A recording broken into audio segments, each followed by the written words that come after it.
I am a pure Arab,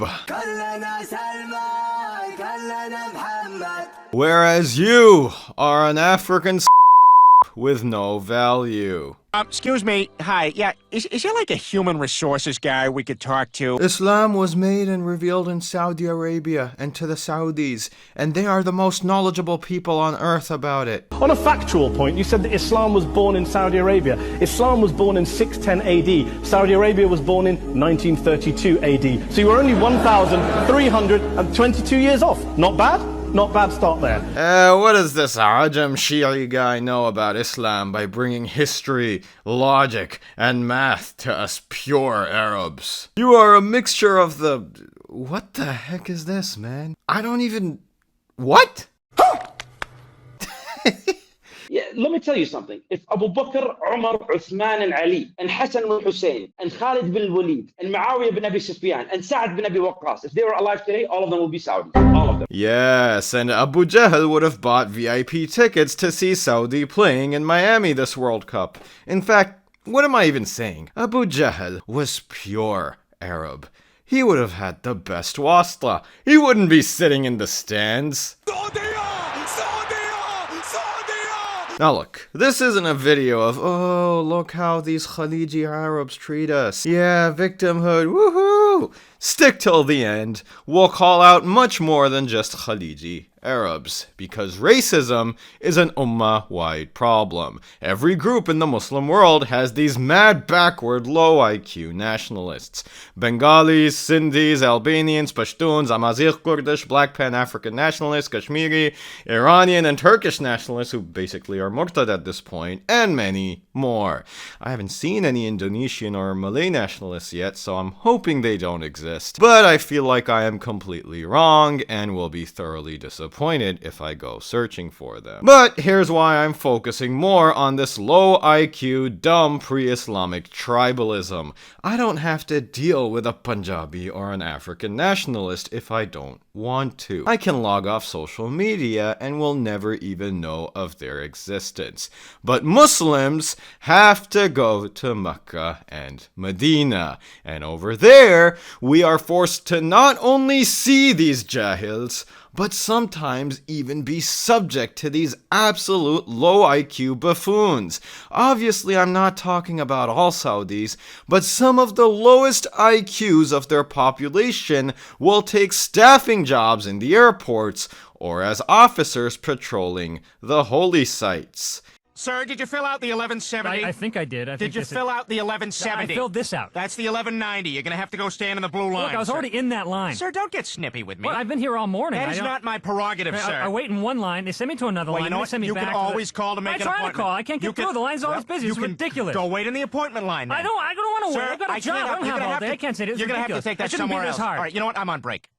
Imagine being subject to people like this in the Holy Land. Let me be clear. If you are a true and proper Muslim, then Islam is your primary identity and allegiance. And whether you are an Arab, Saudi, Somali, Pashtun, whatever, you and I are brothers or sisters. If your first identity, your allegiance is not to Islam or to the Muslims, but to being a pure Arab, an Arabi quh, then for me, you are an Arabi quh. You are lower than stuff these Hindu nationalists smear on their face. So let's see what some of these people look like. I am the one who conquered your country. I am the one who freed you from slavery. I am the one who brought you into Islam. Alright, so it sounds like this fool has a pronoun problem. Turns out these pure Arabs have the same problems as these guys. So let me fix this tweet up for you. I am a pure Muslim. We don't need this land and lineage stuff. Whereas you are a low IQ Arabi quh with no value. I, the Muslim, am the one who conquered your Jahili ancestors. I, the Muslim, am the one who defeated you. You didn't have any occupiers because nobody wanted your land. I, the Muslim, freed you from slavery. But you seem to have gone back to it by kissing the white man's behind while reserving all your racist insults for the rest of the ummah. I, the Muslim, preserved your language through the Quran. I, the Muslim, brought your Arabi mushrik ancestors to Islam. The Sahaba have a favor upon all of humanity until the day of judgment. Allah is our master. I am merely his slave, while you grovel at some random Bob's feet for their validation. Look, this principle is very simple. Islam literally came to eradicate and extinguish this useless Arab supremacy ideology. These are the spiritual and mentally handicapped descendants of Abu Jahl and Abu Lahab. The actual descendants of Abu Jahl and Abu Lahab became Sahaba and defended Islam.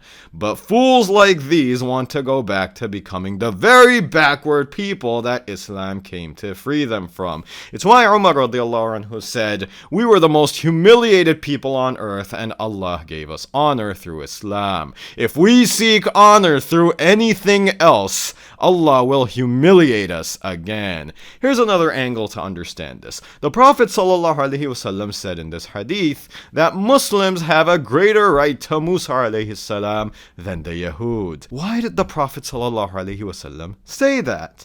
The Yahud are the ones with the lineage. They are the pure Yahudi quh. But Rasulullah ﷺ is teaching us that our iman brings us closer to Musa ﷺ than their lineage. Iman wipes the floor when compared to tribalism and lineage. So just like how Muslims are closer to Musa ﷺ than the Yahud due to Iman, Muslims have greater ownership to the Sahaba than any Arabi quh guy claiming lineage or ethnic and tribal ties. You can't claim you are Muslim while putting jahili tribalism at the forefront of your identity at the same time. It's like someone saying, "I'm a vegetarian," while chomping down on a T-bone steak. Or someone saying, "I'm a really good guy, but I support." هل تتوقع احنا في الكويت ولا احنا في السعودية ولا احنا في الإمارات راح نساوي عامل بنغالي بعامل مصري؟ أعوذ بالله.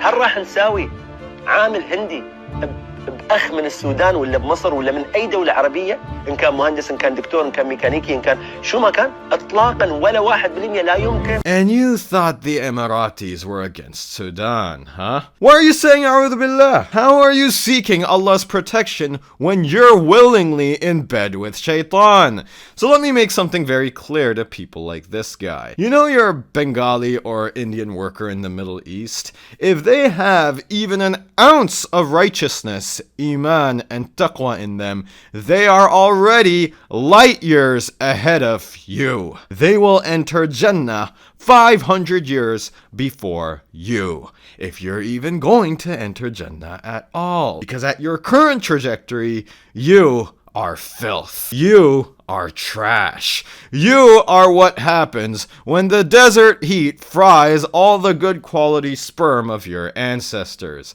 And then we are left with you. Sperm.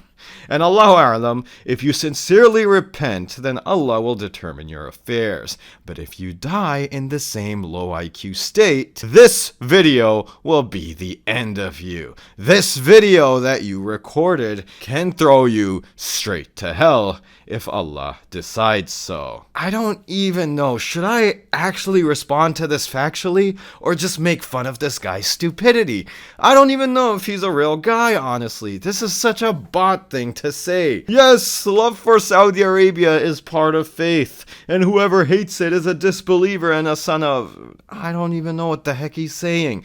Should have probably screenshotted the Arabic. Who hates Saudi Arabia more than someone like you who is defiling its reputation on the world stage? You disbelieving son of pleasure. A non-Arab wants to teach you the Arabic Quran. A non-Arab wants to introduce you to your grandfather, the Prophet. A non-Arab wants to tell you about your Kaaba. A non-Arab is gonna school you on your history. A non-Arab is gonna teach you what Islam is. A non-Arab ajam is better than scum like you. Heck, if a Hindu converts to Islam this very second, that convert is already a greater net asset to this ummah than garbage like you. Came, changed my life. It made me serious about life. Made me realize that this is the right way to life. I was born in a Hindu Brahmin family. Uncle had died, saw the ashes of his body. Thing that really struck me. I started looking into what death. It was just my life changed after that. Honestly, in fact, the ummah would be better off with a regular Hindu mushrik over a munafiq like you. Saudi Arabia not only allows, but sponsors non-Arab Ajam scholars and reciters to come teach Quran and Islam to Saudis, the most knowledgeable people on earth according to you. Why would Saudi officials do that? It's because they understand Islam and the role of the wider ummah better than you. So, oh, you disbelieving son of pleasure, why do you hate Saudi Arabia? Why are you putting a Saudi flag while disrespecting the Saudi government's official decisions if you have an objection to Saudi policies? Go and enjoy your... Oh my god, man. Is this more poetry of the pure Arabs I'm witnessing? Oh, foreigner, son of the foreign woman, the soil upon which King Abdul Aziz walked is more noble and purer than you and then your lineage. There were also Persians. Salman al-Farisi was also one of the Sahaba that was part of the conquest. Oh, that one guy? Yeah, that one guy. Themselves by that logic. Sure. That one guy, absolutely. Oh, Arabi Quh, son of Arabi Quh, illegitimate grandson of Yahudi Quh. The sand that Salman al-Farsi spat on while making wudu is more valuable than you and your entirely jahili, arrogant pride you have of your lineage. Man, how many more garbage tweets am I going to have to read? I am Arab, and I do not permit you to use religion as a passage to your racism.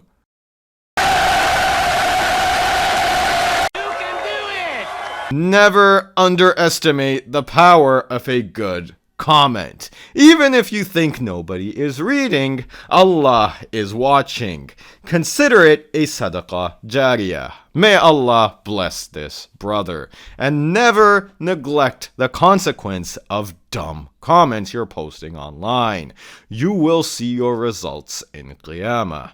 You want these comments to work for you and not against. Being anonymous won't save you then. Most of these Khaliji Arabs are not like these idiots. But you cannot deny these racist elements are part of the culture, and quite frankly, they need to be purged. A friend of mine just came back from Hajj. He said he was sitting near the Rawdah in Medina. Imagine, you are in one of the holiest square meters on earth. He was sitting there from Asr to Maghrib and saw an elderly Saudi man sitting 2 spaces away on his left. He told me that the elderly sheikh had been reciting Quran in that spot since the time of Asr to the time of Maghrib continuously. MashaAllah, what a pious guy, right? A man from Togo came and was looking for a place to sit. The sheikh saw that and began gesturing, telling him to go away and blocking the spot. He then asked my friend to come sit closer to him to fill in that gap. The guy from Togo ignored the gesture and began to sit, and the old Saudi guy just started grunting and making more noise, not wanting the black man to sit next to him, to the point where the guy from Togo just left disgruntled and then just sat on the right of my friend away from the Saudi guy. Imagine the complete stupidity of this. This dumb Saudi old guy made a man from the ummah feel like a second-class citizen a few meters away from Rasulullah sallallahu alaihi wasallam. So many hadith come to mind thinking about this. The Khawarij would read the Quran day and night, but it wouldn't go down their throats. A man will have good deeds as high as mountains on the day of judgment that will be scattered to dust. A man will see his deeds and think he is saved on the day of judgment until he starts losing all his deeds to the people he has wronged until he has nothing left, and then they begin piling their sins on him. I don't know which one applies to this man, but this story reminds me of these hadith. I passed by a guy who was looking at me. I thought he was gonna say salam or something. And guess what he said? Ching chang chong. That Ching Chong guy probably didn't even realize he said a stupid thing. This is the stupidity we have to live with. It's not even just Saudis. Here, look, I'm from here. You call anyone from here a Habashi, it's an insult, a derogatory term. It's like you're a wild animal from the African jungles. You're feral, even though you're talking about Habasha, Abyssinia. There's a famous Islamic preacher in Pakistan. I can't find the clip anymore. It was almost 10 years old, and it was embedded within a much bigger lecture with a totally different title, so I won't be able to find it even if I wanted to. But the preacher was saying, the Yemenis, their skin is African, but their features, their wujud, is Arab. But the Habasha, Allah maaf kare, thank Allah you don't have features like theirs. Someone's nose is flattened, someone's forehead is popping out, someone's lips are puffy. And I'm not even kidding, no disrespect, but I can easily see some white nationalist loser comparing that preacher's face to a gorilla's. So how can you go around crying about racism in other communities when you also have this illogical garbage? Think about it. Habashi is used as a derogatory term in Urdu, but guess where else we use it? वो जो बिलाले हबशी है server दीन का प्यारा है दुनिया के हर आशिक की आँखों का वो तारा है. The same people who use Habashi negatively name their kids after a Habashi, Bilal radiallahu anhu. And I can guarantee in Pakistan, if someone on the street said something against Bilal radiallahu anhu, not even talking about full-blown insult, I mean something even like this filthy fool said about Salman al-Farsi radiallahu anhu, by saying, Bilal, yeah, that one guy, that guy will get by a mob in Pakistan. So in Pakistani culture, they love Bilal radiallahu anhu. But they don't even have the brain cells to put two and two together to realize that they are insulting his identity while using that term. Because people never want to get that technical, you know. My brain is only useful to use if I can get quick money or quick pleasure. I don't really think about morals or the akhirah or long-term impacts. This exists everywhere, by the way, even in Africa. Go and ask them and they will tell you how some groups of people are racist towards others because of tribes or ethnicity or colonial lines, or even different shades of black. We need to become smarter. We need to critically think about all the un-Islamic elements in our culture, in all of our cultures, and divorce it from Islam, even if it is being repeated by an Islamic personality in your country. And nobody is going to do it other than you, the people who agree with this video and are watching it. We realize these flaws in our culture. It's our job to rectify it. This video isn't gonna reach all the jahil people it needs to reach, but you probably will reach them. We need more brothers like these, so we can show the world the ummah is alive and not buried away under these people's tweets. Anyway, that was a long rant. I'll finish off with another point. Remember this fool talking about, how are non-Arabs going to teach Islam to Arabs and all this other stuff? I don't know who needs to hear this, but in case you do, here it is. Non-Arab Muslims are massive contributors to this ummah. From Imam Bukhari himself, Imam Tirmidhi, to expanding the borders of Islam and then maintaining Islam in those lands. There is a reason the vast majority of Muslims today are not Arab. Heck, Just look at how many non-Arab scholars and Quran reciters have come to Mecca and Medina to teach the locals, even in modern history. These scholars were sponsored and endorsed by the Saudi government to teach their own Arabi people about Islam. Imam Albani, not Imam Al-Arabi. Look up a man called Khalil al-Qari, known as Sheikh A'imma al-Haramain, the Sheikh of the Imams of the Haramain. He was born in Muzaffarabad, Kashmir. He learnt qira'ah and recitation from Pakistan, moved to Saudi, further developed his skills, and then taught many Saudi students how to read and recite the Quran. بسم الله الرحمن الرحيم بسم الله الرحمن الرحيم والضحى والليل إذا سجى والضحى والليل إذا سجى. 5 of them became the Imams of the Haramain, including Muhammad Ayyub and Ali Abdullah Jabir. He also standardized the Hijazi style of recitation. Imagine, an Ajam from Kashmir came to teach Arabs on how to standardize and codify their recitation style. Heck, Muhammad ibn Abdul Wahhab, the big sheikh of Saudi Arabian history, was a student of Muhammad Hayat al-Sindi, a Sufi scholar who massively influenced him in his views. Al-Sindi, from modern-day Pakistan, not Al-Arabi.